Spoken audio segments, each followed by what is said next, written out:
కురుక్షేత్ర యుద్ధంలో భీష్మ పితామహుడు అంపశయ్యపై పడిపోయిన ఆయన ఉత్తరాయణం వరకు ఎందుకు వేచి ఉన్నారో ఇప్పుడు తెలుసుకుందాం. పాండవులు ఆయనను నేరుగా ఓడించలేరని గ్రహించిన శ్రీకృష్ణుడు భీష్ముడి ప్రతిజ్ఞను ఆడవారిపై లేదా పూర్వం ఆడవారిగా ఉన్నవారిపై బాణం వేయను అని ఆసరాగా చేసుకుని శిఖండిని అర్జునుడి రథం ముందు నిలబెట్టాడు. శిఖండిని చూడగానే భీష్ముడు ఆయుధాలు విడిచిపెట్టగా అర్జునుడు బాణాల వర్షం కురిపించాడు. ఆయన శరీరం నిండా బాణాలు గుచ్చుకోవడంతో భీష్ముడు రథంమీద నుండి కింద పడ్డారు. కాని ఆయన శరీరం భూమిని తాకలేదు. శరీరానికి గుచ్చుకున్న బాణాలే ఒక అంపశయ్య లా మారాయి.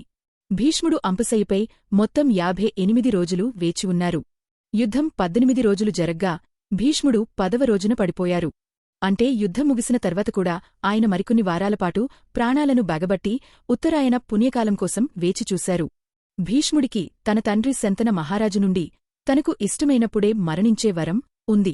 ఆయన ఉత్తరాయణం వరకు వేచి ఉండటానికి ప్రధాన కారణాలు: హిందూ ధర్మం ప్రకారం సూర్యుడు దక్షిణాయనం నుండి ఉత్తరాయణంలోకి ప్రవేశించే కాలం అత్యంత పవిత్రమైనది.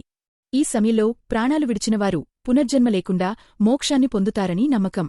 దక్షిణాయనం దేవతలకు రాత్రి కాలమైతే ఉత్తరాయణం దేవతలకు పగలుతో సమానం. పగటి సమయంలో మరణించడం శుభప్రదమని భావించి ఆయన వేచి ఉన్నారు.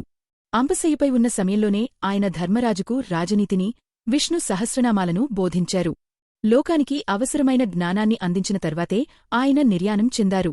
మాఘశుద్ధ అష్టమి రోజున దీనినే భీష్మాష్టమి అంటారు. ఆయన మరణించిన తిథిని మనం భీష్మ ఏకాదశిని జరుపుకుంటాము.